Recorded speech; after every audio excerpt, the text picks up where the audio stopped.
Hi, everybody. Welcome to another edition of Read Science, where my co-host Jeff Shaumeyer and I speak with authors of popular science books.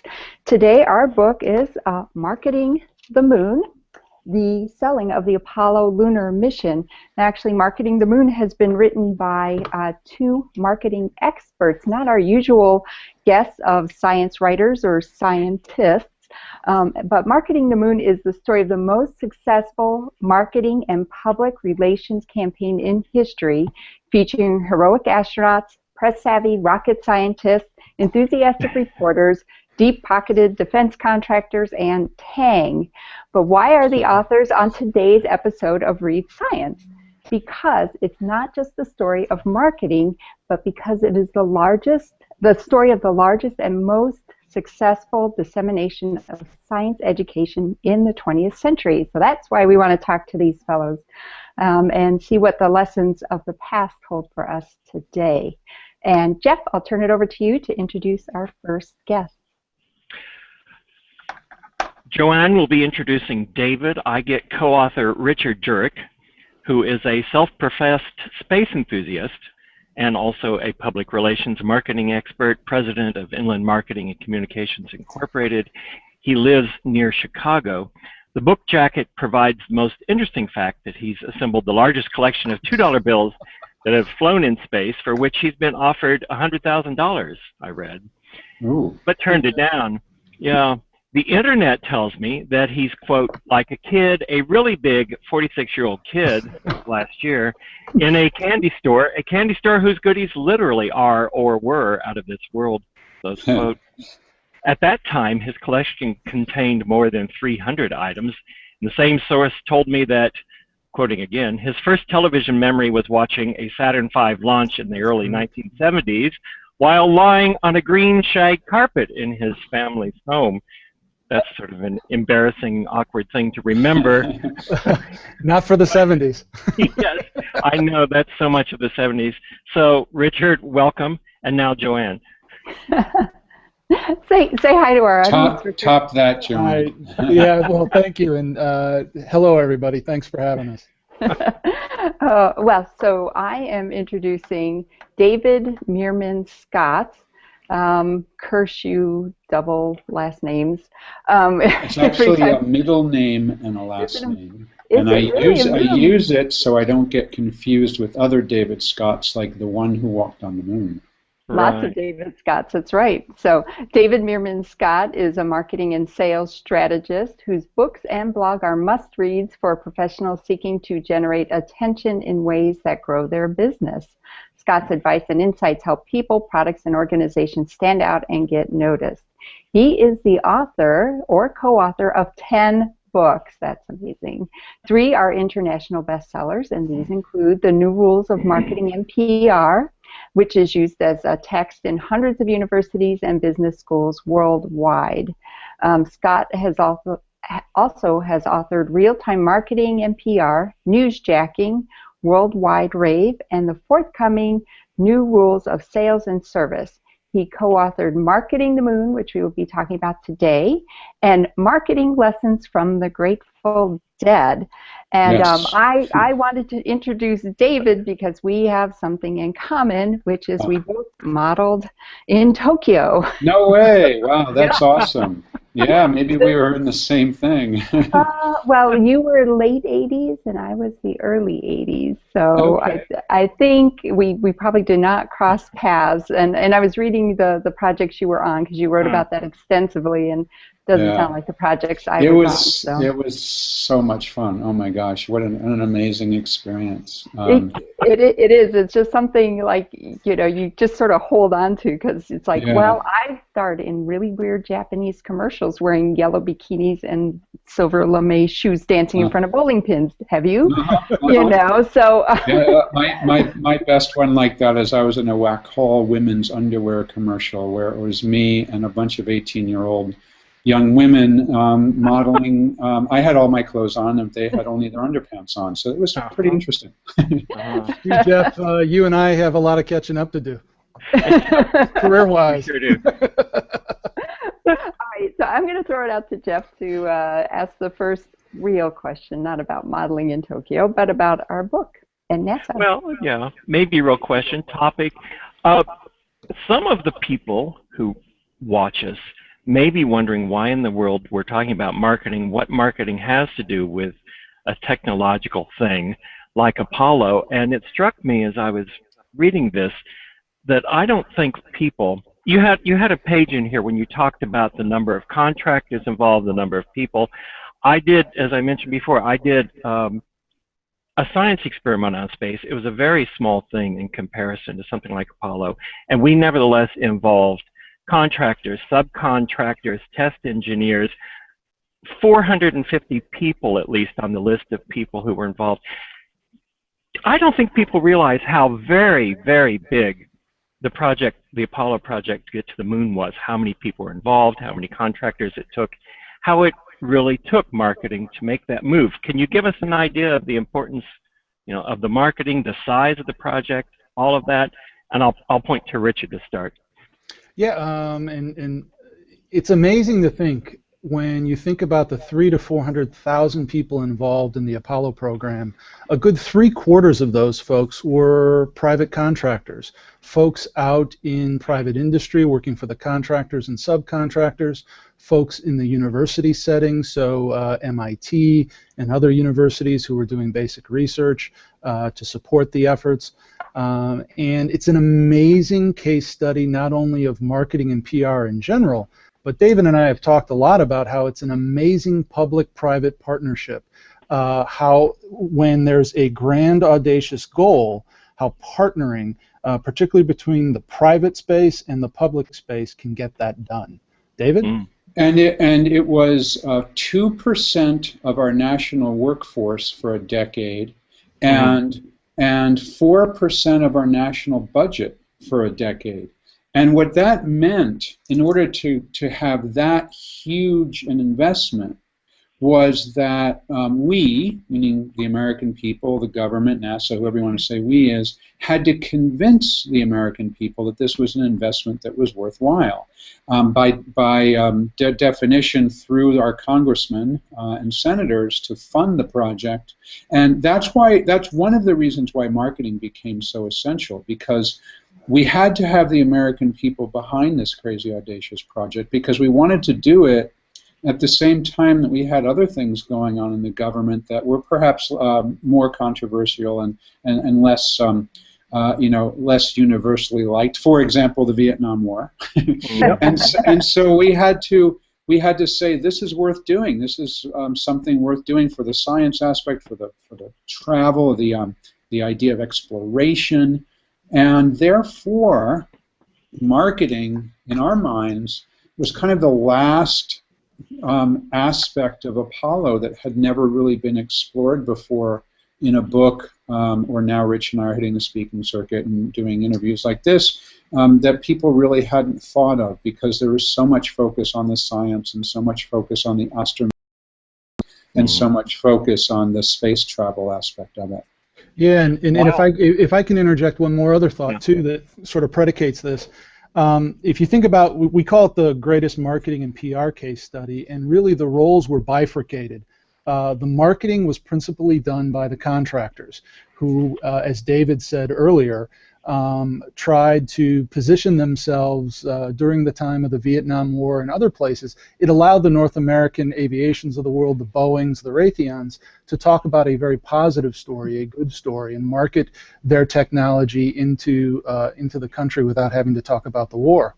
On the NASA side, there is this comparison and contrast between the Soviet program, which was a closed program and did not openly communicate, and with NASA, in which the American government and the American people took the brave choice to make it a civilian program, and charged within NASA's charter for NASA to be open about its communication, and communicate as openly and seamlessly as possible, which really made it this ultimate case study of real-time communication on a sustained period for over a decade. It's kind of like their Super Bowl Sunday extended for 10 years, which is really an amazing story that, as David and I were exploring this, that a lot of people really haven't paid attention to before. you got around to the question I was thinking about, or a big topic, a real defining characteristic of the way NASA works that I saw when I was working on my project is how committed they are. This is certainly a legacy, and to this openness that most other agencies don't do, and they really have a strong commitment to working openly and educating the public and trying to outreach in a really sort of non-cynical way, I think, when you see it. How did that was a very unusual but important decision. So how did that come about that they ended up being open, and then we'll talk maybe later about keeping it that way?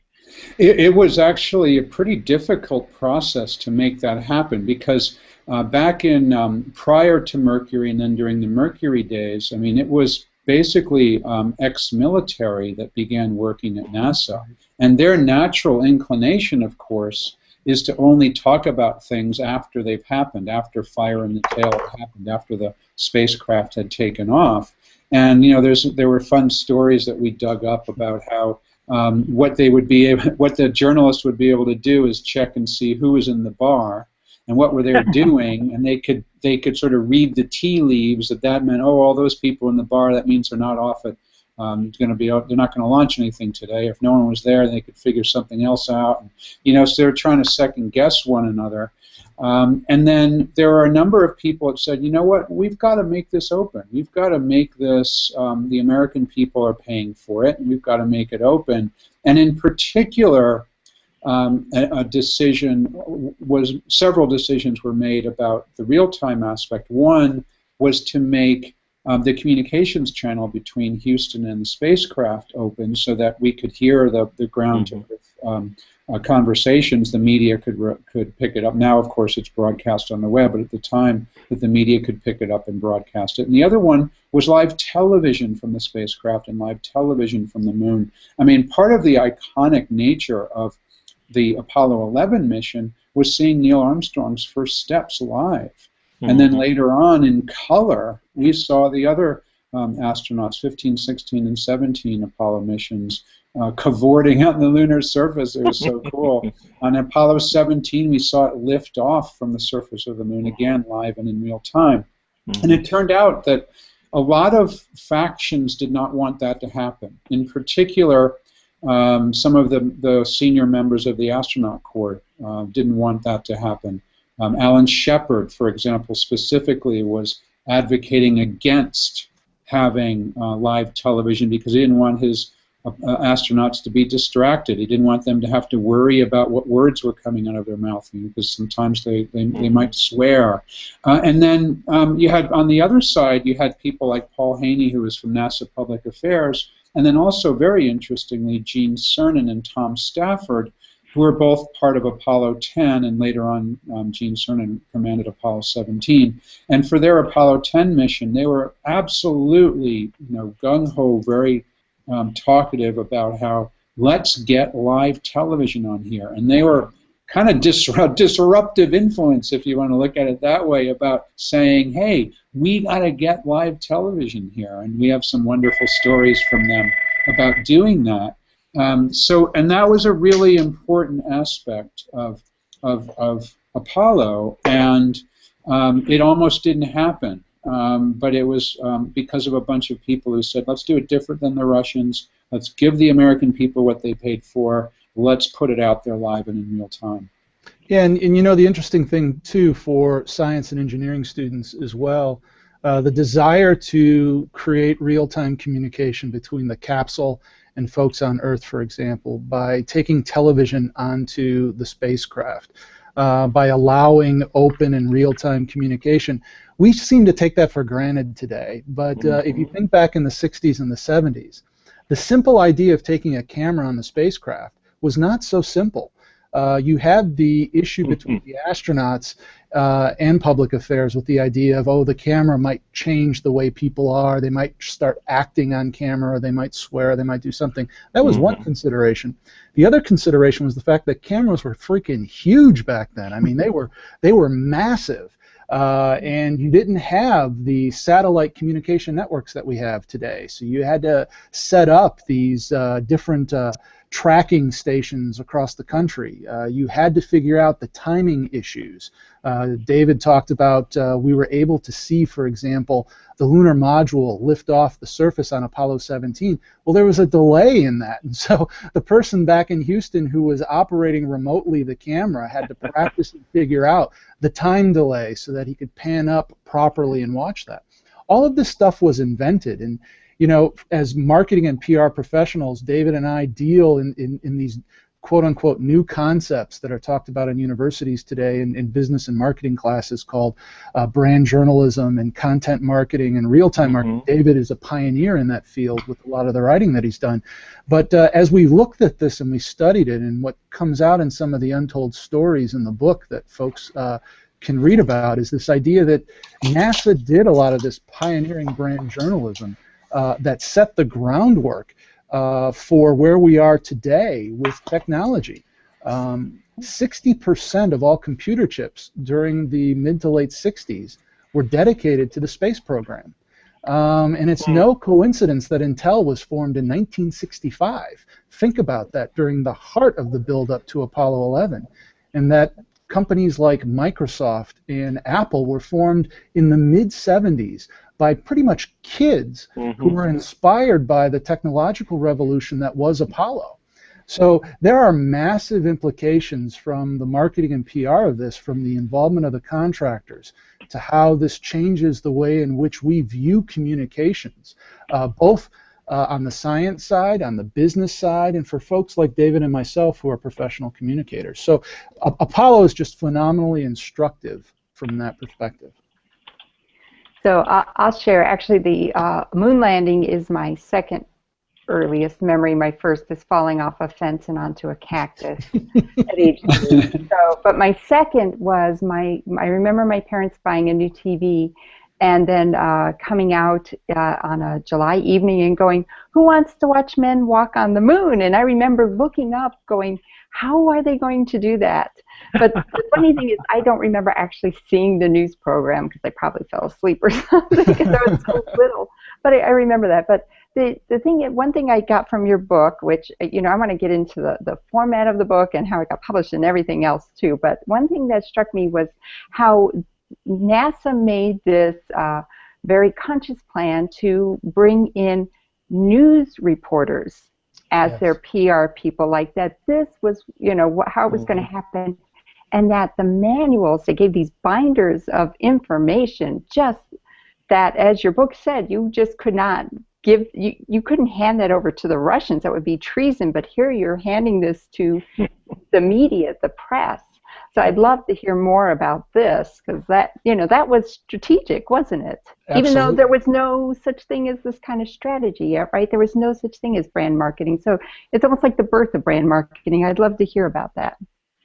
Yeah, David? It was really interesting that they, like you said, the NASA Public Affairs Department said, we're not going to be able to spin this. This isn't like a traditional story that you write a press release and you're done. I mean, this is a 10-year story. And they recognized that some of the aspects of it was so complicated. I mean, imagine trying to educate a science reporter on something like Lunar Orbit Rendezvous and how we landed on the moon, you know, with just a couple of pieces of paper. So they realized that they had to have professional journalists on staff. So they did. They had print reporters, they had photojournalists, they had radio and television broadcast specialists who came out of the news industry and worked for NASA Public Affairs, and they created this content, text-based content, photographs, you know, thousands and thousands of photographs. And little films that could be used in classrooms and be used by television stations, radio reports, and what we would call now brand journalism was hugely influential in having information that the reporters could use even without necessarily editing, although they all did, but they could just almost publish a story as it was written, or broadcast a story as it was written. And that was a really, really important aspect of getting the word out, because it was a complex story, because there were so many aspects to it. They had to use this idea, this method. The other aspect is that there were something like 3,000 accredited journalists from Apollo 11, and there were only about 100 NASA public affairs people working directly with those thousands and thousands of reporters. And the NASA PR people, public affairs people, were spread out over multiple places. They were in Houston, they were at the Cape, they were at some of the other places. So they were spread incredibly thin.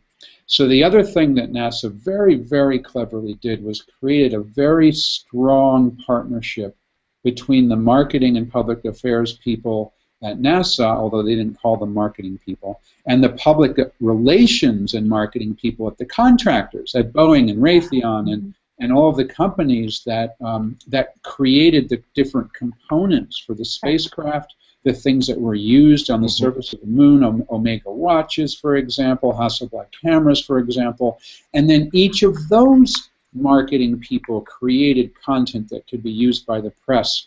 One of my most favorite aspects of the book is we have, I think for the first time that these have ever been published, dozens of different items that were created by industry for the press. I believe I have the largest collection of press kits from the contractors in the world in my collection, for example. And you know, I have probably 60 of these things. They're just incredible documents. So it was the openness we talked about before. It was the idea that NASA had journalists on staff, and it was the idea that the public relations and marketing people at the contractors themselves all made this huge amount of information that, you know, if stacked up would be several feet high, that the journalists had access to in reporting this story. And we interviewed a bunch of the journalists, and they told us, it, you know, without fail, everyone told us it was the best story they've ever worked on in their entire career.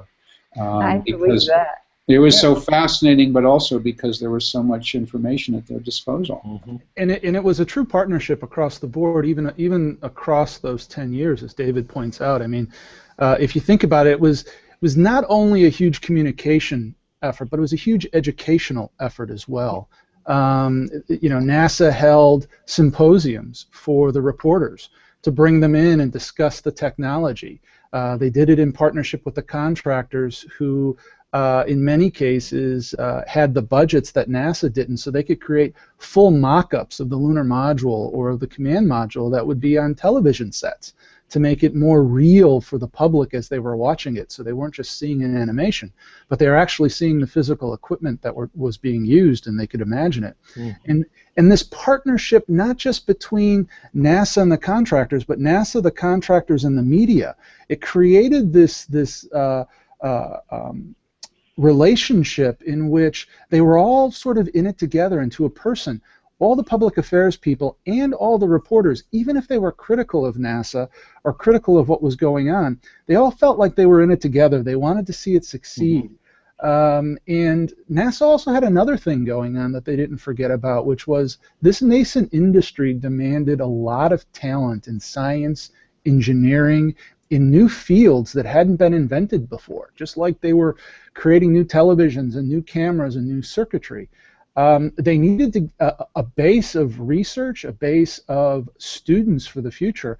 And so NASA started a program called the Space Mobile program, in which they hired ex-educators to get into station wagons and vans with these models and with all this communication material that David talked about. They drove across the country to schools, to gymnasiums, to classrooms, and helped excite young children and their teachers about the future of space exploration and what it meant for their classrooms and the spin-off technologies and the others, to really energize a group of students in the future who would be studying what we would call STEM education right now.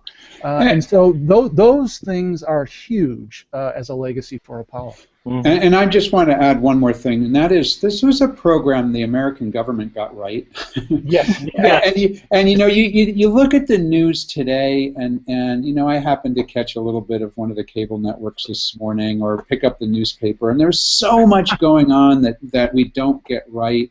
You know, whether it's you know, wars that we started 12 years ago, or whether it's trying to pass something like healthcare reform, and 12% of the American people agree with the job that Congress is doing today. But in the 1960s, man, we got it right with the Apollo program. There was a huge percentage of the American public was behind it. The journalists were behind it. You know, they weren't. You know, maybe it was a little bit of a less skeptical era, maybe I give you that. But at the same time, they weren't so skeptical about the Vietnam War, and they wouldn't let that one slide by. So here was a program the U.S. government got right. How cool is that? Yeah, I mean, go ahead, Jeff. I'm sorry. More on this discussion, but like the whole openness and honesty, even trustworthiness of the thing, is surely down in large part to the head public affairs guy. And there was that big change in 1963, right, when Paul Haney was out and Julian Scheer came in, and there's a big difference in how they went about it. And if Paul Haney had continued, things would have been a lot different than they were under Julian Scheer, right? Well, you know, there's a couple stages in that too. I mean, the first head of public affairs in Washington, Walter Bonney, put into place really what became the foundation for their brand journalism by hiring a lot of ex-journalists. So right. the DNA of that was there. And what you have is this conflict between headquarters in Washington and then personality public affairs folks at the Manned Spacecraft Center in Houston. A gentleman by the name of Colonel Shorty Powers, John Shorty Powers, was the first head of public affairs down in Houston, and he was sort of thought of as the 8th astronaut. You had the original Mercury 7 astronauts, but he was on loan from the Air Force, and he had a flair for the showman. He had a flair for kind of making up details, quite frankly. He's the guy who's credited with coining the phrase A-OK. He's the guy who was sitting in the control room saying, we have a calm, cool astronaut in the capsule. Well, he had no way of knowing if the astronaut was calm and cool, but he was making up these details. And that ran afoul of a guy like Julian Scheer, who ran the whole show in Washington, because Julian didn't think we should be spinning anything. He didn't think we should be positioning anything. Heck, we were going to the moon. That's exciting enough. Let's communicate this straightforward. Let's connect audiences with what's going on, and let's feed them information in the form in which they could. So he got rid of Shorty Powers, and he brought in Paul Haney, who also embraced this idea of open and real-time communication. It was Paul Haney who made the difference when David talked about fire in the tail. The legacy was when a rocket launched in Florida, you could not tell the media what it was for, where it was going, what it was doing after it was in the air. It was Haney who called the president, who called Kennedy himself and said, this is ridiculous. We should be communicating with people, and he got it changed to T+3 to communicate that information 3 days before the launch. So he was a huge proponent of it. But unfortunately, Paul started to become a media star as we got closer and closer to Apollo 11. On Apollo 7, the astronauts played a little joke on him, and he dominated some of the headlines. And so Julian did get a little upset, and he yanked Paul out of service just a few weeks before Apollo 11 landed, and he brought in a guy who, in no uncertain terms, would not make himself a media star, but would focus the program where it belonged, on the achievements, on the astronauts, and on what was going on at hand. So it was a huge commitment by public affairs to tell this story straight, unlike some of the other things that were going on in society at the time. I mean, you want to see an adversarial relationship, and we even quote that in the book, just look at the Nixon White House during the period too, right? You compare that with Apollo, in which there were live feeds. There's no way you can sugarcoat what's going on when it's a live feed, and then you have to answer those questions. And I think, to David's point, Apollo got it right. and NASA got it right, and the testament to that was Apollo 13. Yes. Without real time, the emotional connection of the world with those astronauts who were hanging on every word, on every second until they got home safe, and that outpouring of emotion that brought people back to the space program after Apollo 11 never would have happened. In the Soviet program, cosmonauts died, and you only heard about it and why 5, 10, 15, 20 years later. But it's just an amazing testament to what was achieved by the NASA public affairs folks in their outreach program. So I'd like to follow up with that. First of all, I've always said that NASA's social media is amazing, and the thing they do with tweet-ups, and I've been able to go to Johnson Space Center and to the last shuttle launch and all these things because they have tweet-ups, and they do this right. And I brought this up with Richard off air about this recent thing with the media and SpaceX, where SpaceX, who is vying for some government contracts and wanting to work with NASA and all, they have recently shut down sort of this pre-launch media coverage. And Richard indicated that this they could learn something from what has happened with the Apollo, and I'd like you to elaborate on that, if you can. I think that's right. I think that open and even as Rich said, openness in the face of danger and peril, a la Apollo 13, it still showed that openness was the best approach. Even with the Apollo 1 fire, they announced that at the precise moment that they were able to alert. They wanted to alert the widows first, and they had to locate where they were, and they had to have a chance to speak with them. So that took something, I forget the exact amount of time, maybe an hour to do, but as soon as that happened, they went on the air right away and said, 3 astronauts died, here's what happened. And Apollo 13, they said, here's what's happened. But then, of course, all the good things, everything happened in real time. I agree that especially in an era of social networking and real-time communications, that openness is the best approach. I mean, my gosh, look at what the governments who are trying to crack down on social networking. Look where that's gotten them. We had a coup in I don't know if you want to call it a coup. Let's call it a change of government in Cairo. I actually visited Cairo twice in the last 2 years and had a chance to go to Tahrir Square, where in Tahrir Square, people used these devices sitting in your pocket to change a government. So why would any marketer today, why would any company today think that you can shut everything down when it comes to live communications? Because anybody hanging out with one of these can take an image of what's going on or can tweet out what's going on. And that's the way the world is going. So I do think that the private space organizations can learn a lot about real time. I was really happy to see, for example, when Felix Baumgartner did his jump, that most of all of that was live, all of that was being broadcast, and there was some question of whether he was not going to make it. There was a real question around that. Yet it ended up being the most watched live YouTube feed in history. The same as Neil Armstrong's first steps were the most watched, certainly at the time, live television feed. So let's keep it open. That's the way to go. Yeah, it's a teachable moment for private space. If you think about government space organizations as big space, and you think about the private folks as private space, and as David has so eloquently said earlier, NASA and Apollo, it's one of those rare government agencies where they got it right and they keep getting it right. Certainly from a communications and marketing and PR perspective.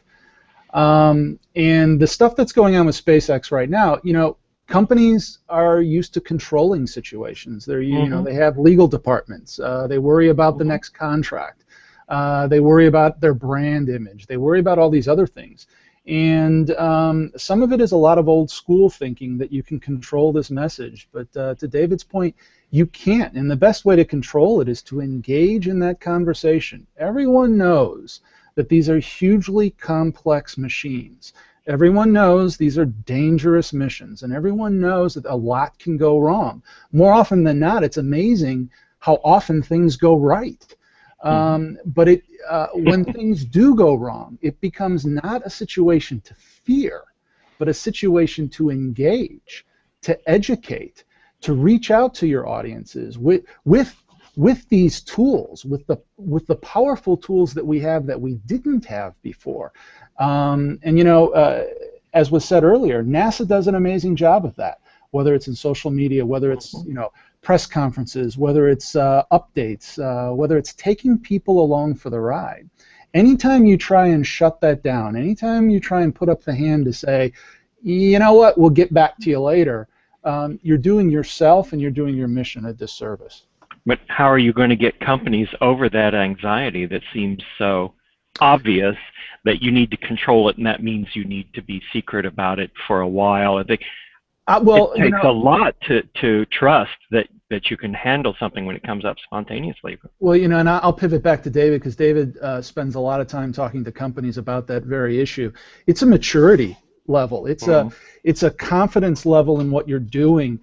It doesn't mean that you have to let all of your secrets out to the public and when you're still working on things. It's the willingness to stand up there and say, look, we obviously have an issue. We're working on it. But in the meantime, and then you pivot to other things in which you now have the audience engage them. Don't shut it down. It's standard operating procedure for businesses, and those who get it wrong are the ones who shut down. Those who get it right, even in the worst situations, are those companies that engage their audiences both live, through social media, through television, in any way possible to explain the situation. Be honest, be fast, and engage are the three key elements of any crisis communications plan. David? Well, yeah, and I think we're going through a communications revolution, the biggest in human history right now. You know, these devices and the idea that we're doing what we're doing right now, I mean, we are doing science fiction right now. I mean, right science got us. I mean, this is crazy. There's 4 of us in different time zones, in different locations, for free, doing a live video chat that anyone in the world can log into, that will record, that anybody in the world can watch afterwards. It's an amazing thing. And the problem is that there's so many organizations out there that are still operating as if we've got 3 broadcast television stations, a couple of radio stations, and some magazines and daily newspapers, and that's the way that's the only way to communicate. So whenever you go through a revolution, there's a natural process to go through that revolution, where you have the people that are used to the old ways and they don't want to change. And then you've got people who are like gung-ho about, oh my gosh, this is the greatest thing in the world, we don't need any of that old stuff. And sure, you still need to focus on some of the old things, and you know, in the communications world, television and newspapers and magazines still work.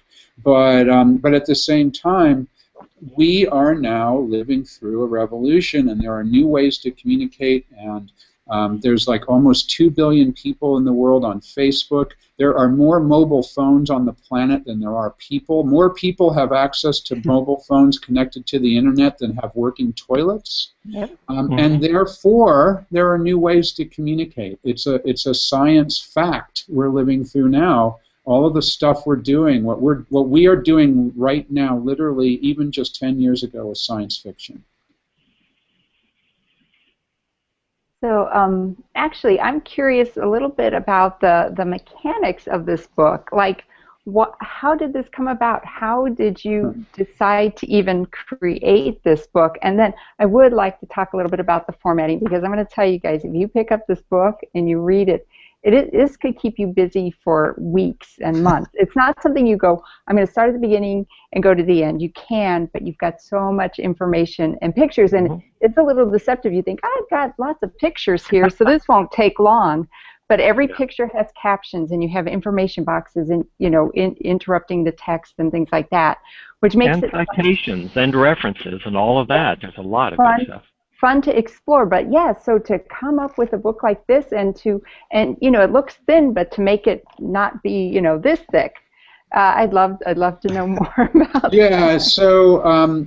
So Rich and I have gone to a number of different meetings where the Apollo astronauts are there, and Rich and I both collect artifacts from the Apollo Moon Program. So we were at the 40th anniversary of the Apollo 12 mission, and you know, Rich and I are both marketing and communications professionals. We're both Apollo geeks, and we were sitting in this Apollo 12 event, and you know, Alan Bean is on one hand over here, and we had actually some guys from the other missions were near us, and like, you know what, without marketing we never would have gone to the moon, and we were agreeing with this and this, and how come no one's ever written a book about this? And then so you know, at first it's like, yeah, someone should write a book about that, and then it's like, duh, you guys should write a book about this.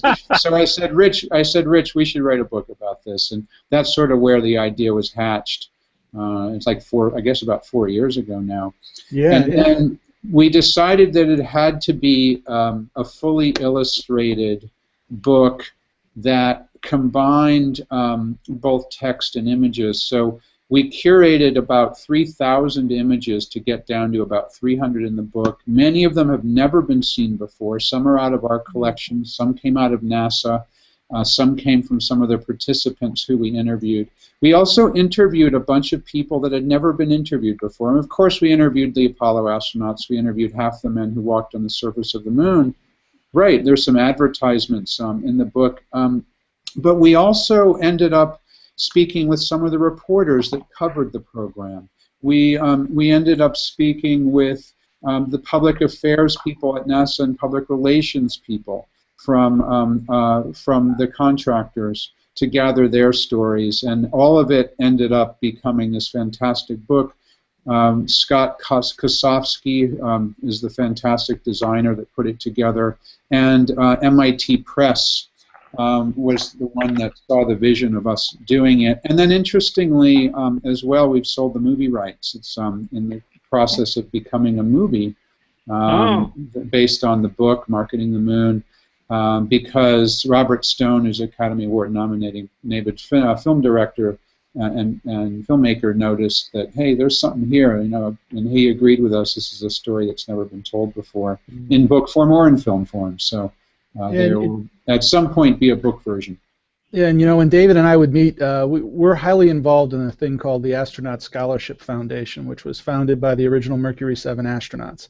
And we often meet at those events, and they're often fundraising events where you really get to sit and talk to the astronauts about what concerns them most. And one of the big things that they focus on is the education legacy of Apollo, whether it's inspiring younger generations to study math, science, technology, engineering, or to get involved in the sciences. And you know, just like any good scientist is told, you know, to ask the questions that haven't been asked before. One of the things David and I noticed is that these guys are always asked the same questions. How do you go to the bathroom in space? You know, what was it like to be weightless? Did you see the face of God? All those questions. And then David and I were the ones, some of the few ones that would go, hey, were you scripted? Did you get any kickback money from Tang? What was it like working with the contractors? Did you get, you know, those free Corvettes you got? How did that relationship work? So we got such amazing answers and such amazing stories that when we decided to work on this book, one of the things David and I said to ourselves was that we would not put any stories in here that really had been written about before, because there was so much that needed to be told and that could be educational to people across multiple disciplines. I was giving a lecture on the book at a university recently, and I was blown away myself by the cross-disciplinary representation of students in the audience. You had journalism students, you had design students, you had PR students, you had business students, you had history students, you had engineering students. All of them approached this book from their own lens and found content within this book that completely appealed to them. And I think that's the beauty of the design, that's the beauty of the stories that David and I uncovered, And also, one other person to be mentioned, Alan Anders, our editor, who did a phenomenal job helping us curate our stories as well, had a huge impact in how we put all these stories together so it made a complete story arc from beginning to end. So the complete package, we've had some folks tell us it's almost like having a museum exhibit in your hands when you go through. And you can dip into chapters and you can dip into sections and spend a lot of time on just a few pages. And we give all of the research, we give all of the, the annotated bibliographies and all that, where people can launch off and find out additional information if they want to. And just to show you an example, this is the Marketing the Moon book, and then this is one of my favorite pages. This is the covers of some of the press kits that were done by the different contractors, and then on the next page over, I call these 1960s versions of iPhone apps, because these are actually created by the contractors. The top one is Raytheon. And they're basically visual representations of complex data that were used by the journalists and to calculate things related to the missions.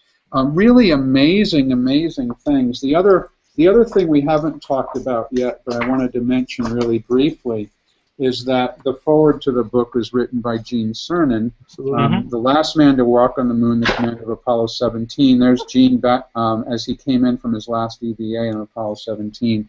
There's a more contemporary photo of Gene. But he really was an amazing gentleman to work with, sharing his stories about Apollo, sharing his stories about the marketing aspects of Apollo, and we're fortunate to have him agree to write the foreword for it.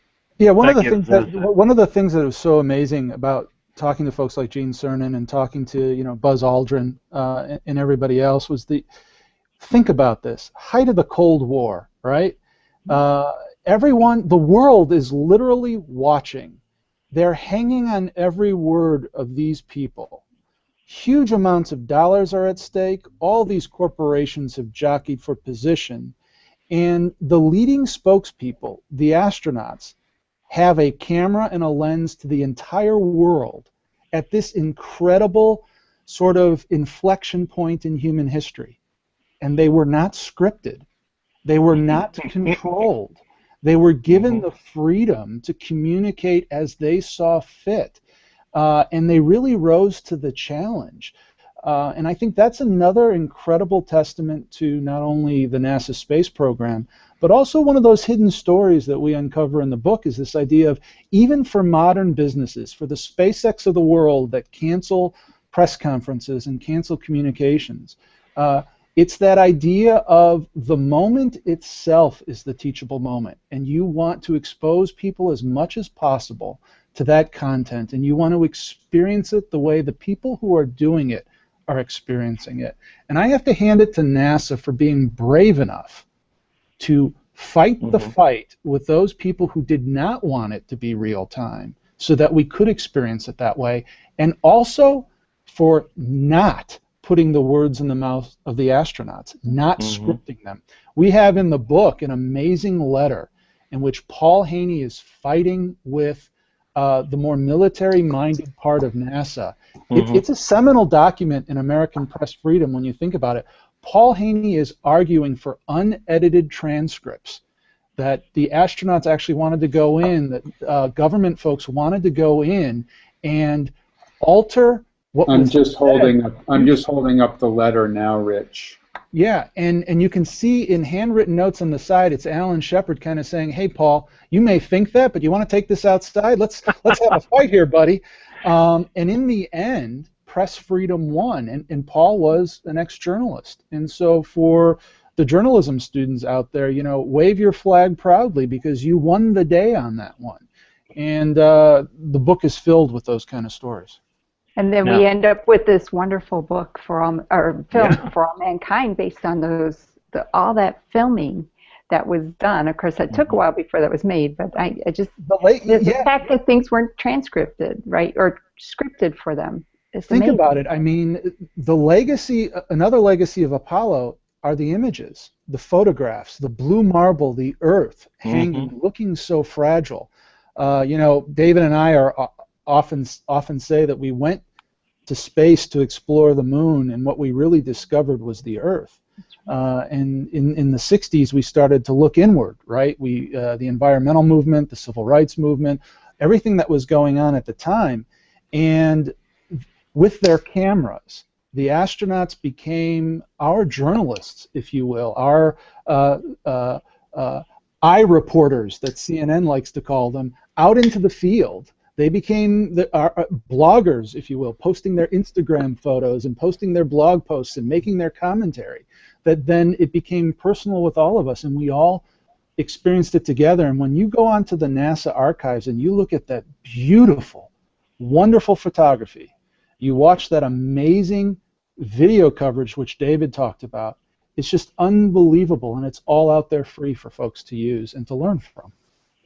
Ever since that that Apollo 8 moonrise picture you wrote, and I'm quoting here, you say, many writers and thinkers have since suggested that the photographs of the Earth seen from lunar orbit are the greatest legacy of the entire program, Apollo program. Greatest, maybe equivalent, but yeah. But something big, certainly, right? There are a number of photos. The first boot print, Buzz Aldrin standing on the surface of the moon, is photographed by Neil Armstrong. Earthrise, the blue marble, that are the most published images in the world. And if you think about that, the first whole Earth catalog has the blue marble floating in it, and you think about how that has changed society, our view of the Earth without borders, our view of the Earth as, you know, let me step back. One of the reasons we lost interest in going to the moon and space exploration is because when we got there, Buzz Aldrin famously said, "What a magnificent desolation." We found, science aside, geology aside, for the mass people out there, we didn't find life. We found barren, airless, colorless desolation, if you will. The story might have been different had we found precious metals, had we found life, had we found, you know, the keys to the universe in more broader terms. But people lost interest when it became more of a science story that was harder for them to understand. And I think that's where we dropped the ball in terms of our communication and outreach, was to use that again as a teachable moment to excite people and to extend that towards the science aspect of it, as opposed to the adventure aspect of exploration.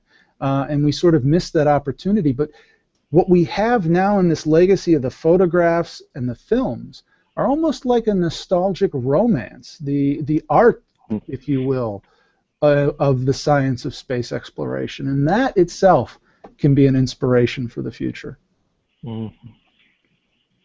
Anything you want to add, David? Rich said that one very eloquently. Yeah, thanks. That's true. Well, in that case, the one more thought that I have that on this is Richard is remembering green shag carpeting, which we better forget. But I was in 7th grade for Neil and Buzz on the moon, and that's a very memorable thing. But you know, one of the big things I remember is Walter Cronkite. So I'd like to talk a bit about Walter Cronkite. Yeah. And also this thing, this amazing thing that you tell us about, and I'm quoting, that CBS had planned 32 hours of continuous coverage utilizing 42 television cameras. What story today could conceivably, you know, have Walter Cronkite broadcasting for 32 hours almost nonstop? I mean, that's incredible. That's not even Jerry Lewis in a marathon.